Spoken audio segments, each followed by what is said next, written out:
Hello student. आज की video में मैं हिंदी का एक ऐसा पेपर बताने जा रहा हूँ जो कि 24 फरवरी के दिन 24 फरवरी को एकदम निश्चित आएगा। और अगर आप 70 में 70 नंबर लाना चाहते हैं तो इस वीडियो को पूरा देखें। तो चलिए शुरू करते हैं। तो स्टूडेंट, आपको निर्देश जो शुरू में दिया रहता है, निर्देश मैं निर्देश नहीं बता रहा हूँ क्योंकि आप बहुत सारे वीडियो देख लिए होंगे, निर्देश खूब अच्छे से जान गए होंगे, तो इसलिए मैं डायरेक्ट प्रश्न को हल करवा रहा हूँ। तो उसमें बहुविकल्पी प्रश्न है। सबसे पहले 20 प्रश्न हल करेंगे। तो पहला है कि शुक्ल युग का नामकरण किस विद्वान के नाम पर किया गया है? तो उत्तर हो जाएगा इसका आचार्य रामचंद्र शुक्ल। फिर अगला प्रश्न है कि सेवा सदन उपन्यास के लेखक हैं? तो प्रेमचंद। फिर शुक्ल युग के नाटककार निम्नलिखित में से कौन नहीं है?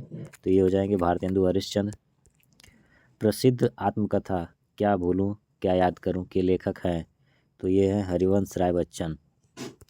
फिर नेक्स्ट है कि निम्नलिखित में कौन प्रसिद्ध यात्रा साहित्यकार हैं? तो राहुल संस्कृत्यायन। फिर है कि रीतिकाल के वीर रस के प्रसिद्ध कवि हैं? तो ये हो जाएंगे भूषण। रामचंद्रिका के रचनाकार हैं? तो केशवदास। प्रिय प्रवास किसकी रचना है? तो अयोध्या सिंह उपाध्याय हरिऔध। फिर नेक्स्ट है कि राम की शक्ति पूजा के रचनाकार हैं? तो ये हो जाएंगे सूर्यकांत त्रिपाठी निराला। फिर नेक्स्ट है कि निम्नलिखित में कौन प्रगतिवादी युग के कवि नहीं है? तो इसका उत्तर भी हो जाएगा भारतेंदु हरिश्चंद्र। हास रस का स्थायी भाव है? तो हास। इसका उत्तर हास हो जाएगा। फिर है कि मनहु मानव जनु जानो आदि वाचक शब्द किस अलंकार में प्रयुक्त होते हैं? तो ये उत्प्रेक्षा अलंकार में प्रयुक्त होते हैं। फिर दिया है कि लिख कर लोहित लेख डूब गया दिनमणि आहा व्योम सिंधु सखी देख तारक बुध बुध दे रहा। उपयुक्त पंक्तियों में प्रयुक्त छंद हैं? तो ये है सोरठा है। ये सोरठा है।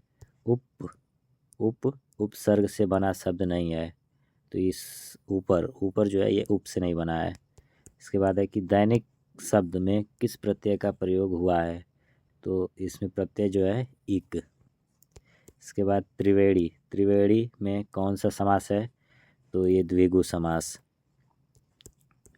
निम्नलिखित में से गंगा का पर्यायवाची नहीं है? तो कालिंदी।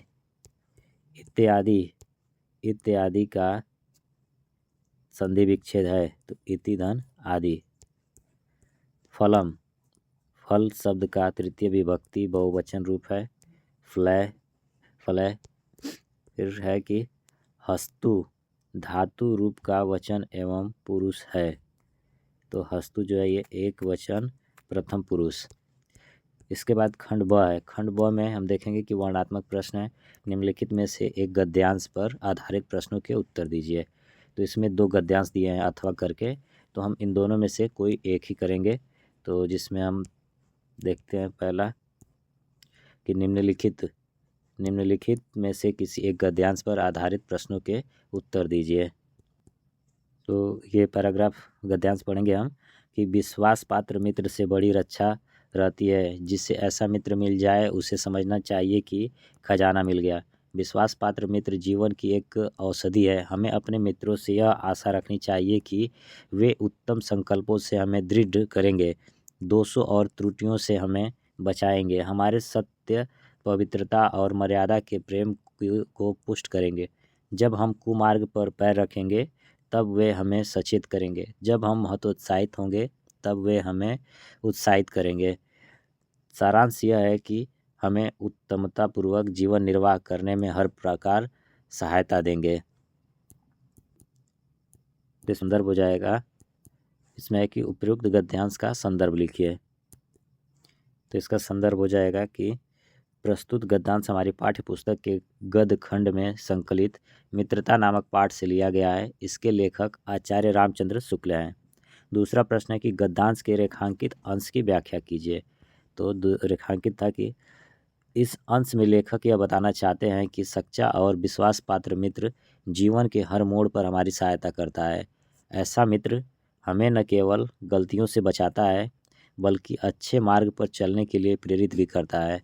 जब हम अपने जीवन में कठिनाइयों का सामना कर रहे होते हैं तब एक सच्चा मित्र हमें हिम्मत देता है और निराशा से बाहर निकालता है। इस तरह का मित्र जीवन की सफलता और सुखदायी जीवन के लिए अनिवार्य होता है। इसके बाद प्रश्न है तीसरा कि लेखक ने विश्वास पात्र मित्र की तुलना किससे की और क्यों किया है। इसका उत्तर हो जाएगा कि लेखक ने विश्वास पात्र मित्र की तुलना खजाने और औषधि से की है। खजाने की तरह ऐसा मित्र जीवन में बहुत कीमती होता है और उसकी मौजूदगी से व्यक्ति सुरक्षित महसूस करता है। औषधि की तरह वह मित्र जीवन के कठिन समय में मानसिक और भावनात्मक उपचार करता है, हमें गलत मार्ग से बचाता है और सच्चाई व पवित्रता के मार्ग पर चलने के लिए प्रेरित करता है। इसके बाद दूसरा प्रश्न है कि निम्नलिखित में से किसी एक पद्यांश पर आधारित सभी प्रश्नों के उत्तर दीजिए। तो इसमें भी दो पद्यांश दिए हैं अथवा करके, ये अथवा करके दिया है, तो इसमें से हम एक कोई करेंगे। तो इसमें पहला हम करेंगे, तो पहला दिया है कि उधो मन न भय 10-20 एक हुतो सो गयो श्याम संग को अवराधे ईस इंद्र शिथिल भई केशव बिनु ज्यो देहि बिनु शीस आशा लगी रहती तन श्वासा जिवहि कोटि बारिश तुम तो सखा श्याम सुंदर के सकल जोग के ईश सूर हमारे नंद नंदन बिनु और नहीं जगदीश। तो इसमें बताना है कि उपयुक्त पद्यांश का संदर्भ सहित संदर्भ लिखिए, रेखांकित अंश की व्याख्या कीजिए और इंद्रिय शिथिल भय केशव के उपयुक्त पंक्ति में प्रयुक्त अलंकार का नाम लिखिए। तो इसका सबसे पहले हम पद्यांश का लिखेंगे संदर्भ। तो संदर्भ हो जाएगा इसका कि प्रस्तुत पद हमारी पाठ्य पुस्तक के काव्य खंड से लिया गया है। यह पद महाकवि सूरदास द्वारा रचित सूर सागर से लिया गया है। इस पद में सूरदास जी ने उद्धव और गोपियों के संवाद के माध्यम से गोपियों के श्री कृष्ण के प्रति अनन्य प्रेम और उनकी भक्ति का वर्णन किया है। दूसरा इसमें है प्रश्न कि रेखांकित अंश की व्याख्या कीजिए। तो रेखांकित जो दिया है कि इस पंक्ति में गोपियाँ उद्धव से कह रही हैं कि उनके मन की स्थिति ऐसी नहीं है कि वह विभाजित हो सके। उनके पास केवल एक ही मन था और वह भी श्री कृष्ण के साथ चला गया। अब उनके पास दूसरा मन नहीं बचा है जिससे वे किसी और की पूजा या ईश्वर के प्रति ध्यान दें। उनका संपूर्ण प्रेम और भक्ति केवल श्री कृष्ण के लिए है और अब वे किसी अन्य देवता या ईश्वर को आराधना करने में असमर्थ हैं। फिर तीसरा प्रश्न है कि इंद्रिय शिथिल भई केशव बिनु ज्यो देहि बिनु शीस, इस पंक्ति में कौन सा अलंकार है। तो इस पंक्ति में उपमा अलंकार का प्रयोग किया गया है। यहाँ गोपियाँ अपनी स्थिति की तुलना बिना सिर के शरीर से कर रही हैं जो बिना श्री कृष्ण यानी केशव के उनके जीवन की शिथिलता को दर्शाते हैं। तो इसके बाद फिर देखेंगे अगला प्रश्न तीसरे प्रश्न में है कि निम्नलिखित में से किसी एक संस्कृत गद्यांश का संदर्भ सहित हिंदी में अनुवाद कीजिए। तो इसमें भी अथवा करके दो गद्यांश दिया है, तो इसमें भी हम कोई एक गद्यांश करेंगे। तो इसमें हम पहला करेंगे कि वाराणसी सुविख्यात प्राचीन नगरी इयं विमल सलिल तरंग्या गंग्या कूले स्थिता अस्या घटानां वलयाकृति पंक्ति धवलायां चंद्रिकाया बहुराजते अगणिता पर्यटका सुदीर्घ देशभ्य नित्यम अत्र आयान्ति अस्या घटना च शोभां विलोक्य इमा बहु प्रशंसति। तो इसका हम संदर्भ सहित व्याख्या या हिंदी में अनुवाद करेंगे। तो इसका संदर्भ हो जाएगा कि प्रस्तुत गद्यांश हमारी पाठ्य पुस्तक हिंदी के संस्कृत खंड के वाराणसी नामक पाठ से उद्धृत है। इसके बाद इसका अनुवाद हो जाएगा अनुवाद में कि वाराणसी बहुत प्राचीन नगरी है। यह स्वच्छ जल की तरंगों वाली गंगा के किनारे स्थित है। इसके घाटों की घुमावदार आकृति वाली पंक्ति श्वेत चांदनी में बहुत सुंदर लगती है। दूर देशों के असंख्य यात्री प्रतिदिन यहाँ आते हैं और इसके घाटों की सुंदरता देखकर इसकी बहुत प्रशंसा करते हैं। इसके बाद फिर प्रश्न संख्या 4 है कि निम्नलिखित में से किसी एक संस्कृत पद्यांश का संदर्भ सहित हिंदी में अनुवाद कीजिए। तो इसमें भी अथवा दिया है, तो इसमें से किसी एक का करेंगे सॉल्व। इसमें से हम दूसरे को करेंगे, ये बहुत ही इम्पोर्टेंट है, हर बार पूछता है ये। मानम हित्वा प्रियो भवति, क्रोधम हित्वा न सोचती, कामम हित्वार्थवान भवति, लोभम हित्वा सुखी भवेत। तो इसका संदर्भ सहित व्याख्या करेंगे। तो इसका संदर्भ हो जाएगा कि प्रस्तुत संस्कृत पद्यांश हमारी पाठ्य पुस्तक हिंदी के संस्कृत खंड के जीवन सूत्राणी नामक पाठ से उद्धृत है। इसका अनुवाद हो जाएगा कि अहंकार को छोड़ने पर व्यक्ति सबको प्रिय बन जाता है, सबका प्रिय बन जाता है। क्रोध को त्यागने पर उसे शोक नहीं होता। इच्छाओं को छोड़ने पर वह अर्थवान धनवान हो जाता है और लोभ को त्यागने पर वह सुखी हो जाता है।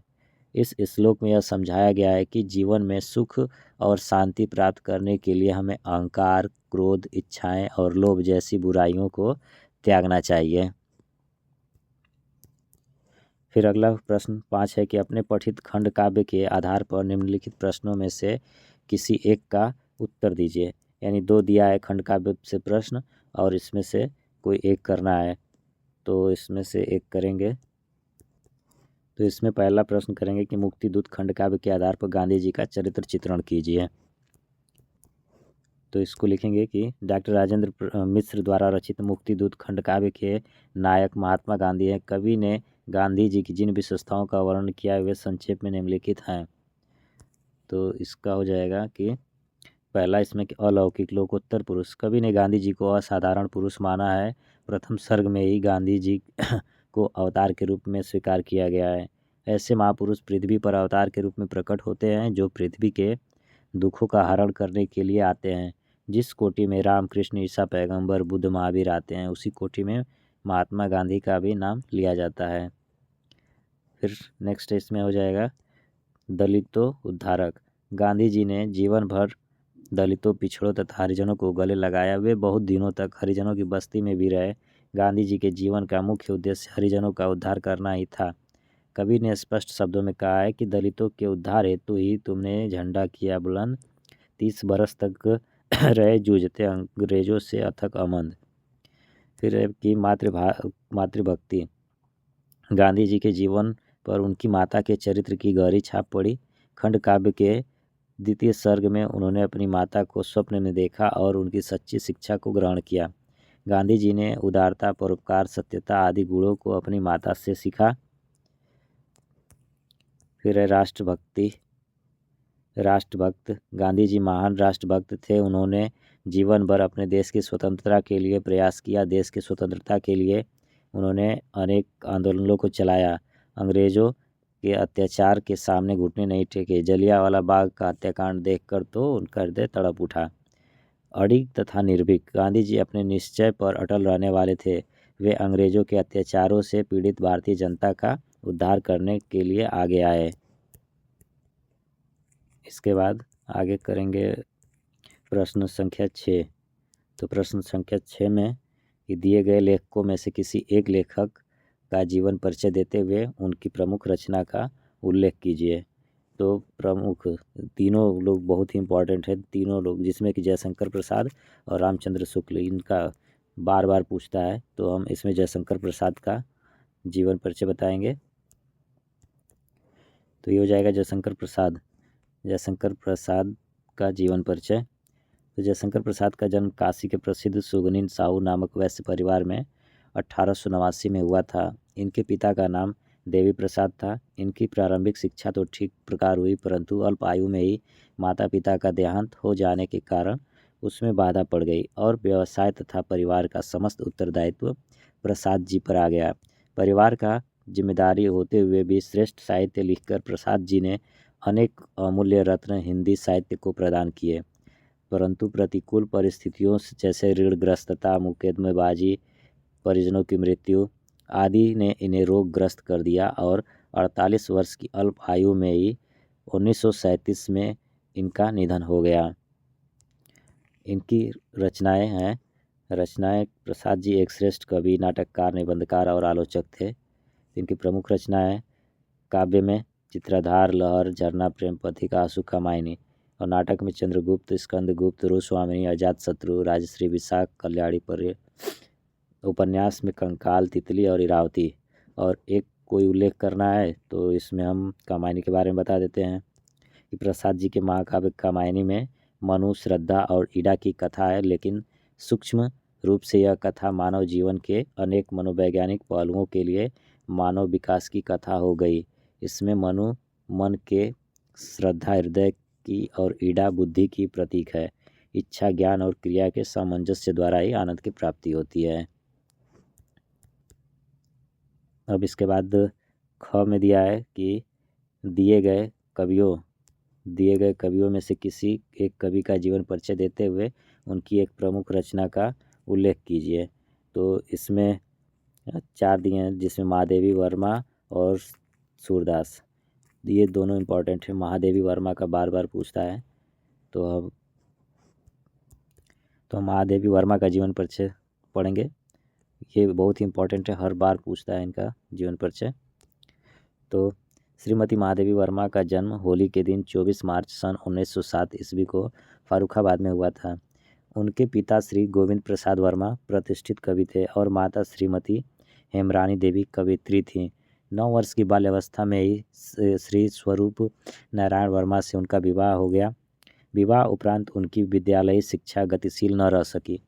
उनका पारिवारिक जीवन सुखमय न रहा। बाद में उन्होंने प्रयाग विश्वविद्यालय से MA संस्कृत की परीक्षा ससम्मान प्रथम श्रेणी में उत्तीर्ण की।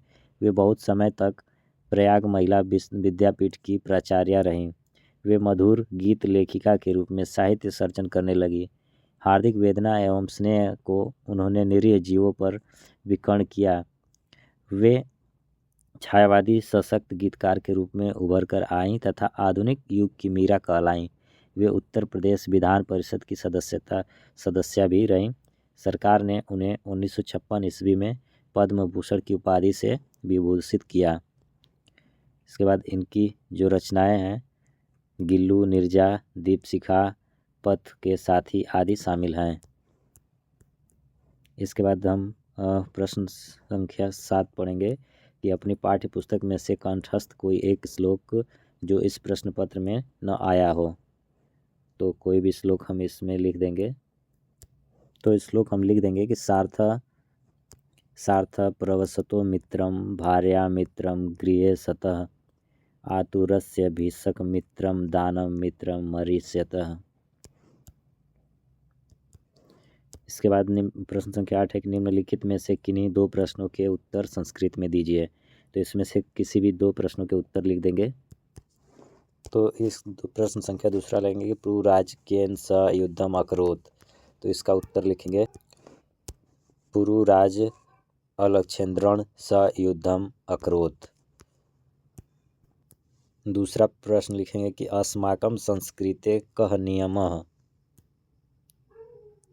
तो इसका उत्तर हो जाएगा कि अस्माकं संस्कृते नियमः पूर्वकर्मं तदंतरणं फलम इति अस्ति। इसके बाद अंतिम प्रश्न है कि निम्नलिखित में से किसी एक विषय पर निबंध लिखिए 150 से 200 शब्द में। तो इसमें हम टॉपिक लेंगे कि जल है तो कल है, इस टॉपिक पे निबंध लिखेंगे। तो चलिए देखते हैं। तो हो जाएगा, इसमें जल है तो कल है, यहाँ पे हेडिंग डालेंगे कि जल है तो कल है। और फिर उसके बाद लिखेंगे प्रस्तावना में जल का महत्व, और ये संकेत बिंदु बना लेंगे। जल चेतना हमारी दायित्व, जल संकट के दुष्परिणाम और जल संरक्षण के उपाय, फिर उपसंहार। तो प्रस्तावना में लिखेंगे, प्रस्तावना में जल का महत्व। तो सृष्टि के 5 भौतिक पदार्थों में से जल का सर्वाधिक महत्व है और यही जीवन का मूल आधार है। इस धरती पर जल के कारण ही पेड़ पौधों, वनस्पतियों, बाग बगीचों आदि के साथ प्राणियों का जीवन सुरक्षित है। जीवन सुरक्षा का मूल तत्व होने से कहा गया है, जल है तो जीवन है या जल ही अमृत है। धरती पर जलाभाव की समस्या उत्तरोत्तर बढ़ रही है। अतएव धरती पर जल संरक्षण का महत्व मानकर संयुक्त राष्ट्र संघ ने 1992 में विश्व जल दिवस मनाने की घोषणा की, जो प्रतिवर्ष 22 मार्च को मनाया जाता है। जल चेतना हमारा दायित्व दूसरा टॉपिक है। इसमें हमारे प्राचीन संस्कृति में जल वर्षण उचित समय पर चाहने के लिए वर्षा के देवता इंद्र और जल के देवता वरुण का पूजन किया जाता है। इसी प्रकार गंगा, यमुना, सरस्वती आदि नदियों और जल तीर्थों व सरोवरों का स्तमन किया जाता है।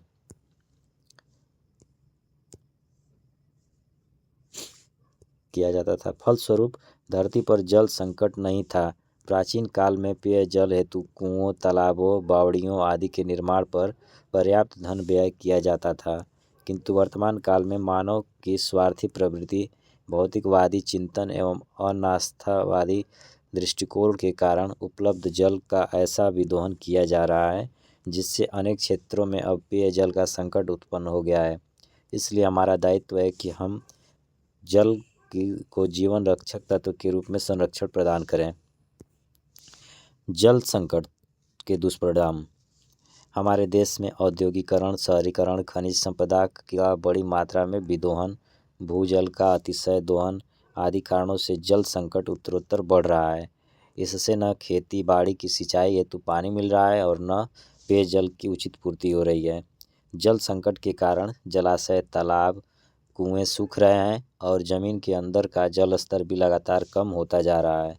जलाभाव के कारण अनेक वन्य जीवों का अस्तित्व मिट रहा है, खेतों की उपज घट रही है और वनबेलियाँ सूखने लगी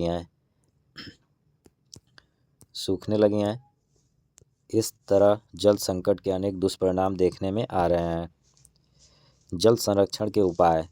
जिन कारणों से जल संकट बढ़ रहा है उनका निवारण करने से हम यह समस्या कुछ हल हो सकती है। इसके लिए भूगर्भीय जल का विदोहन रोका जाए, वर्षा के जल का संचय कर भूगर्भ में डाला जाए, बरसाती नालों पर बांध या एनीकट बनाया जाए, तालाबों, पोखरों व कुओं की अधिक गहरा चौड़ा किया जाए और बड़ी नदियों को आपस में जोड़ने का प्रयास किया जाए।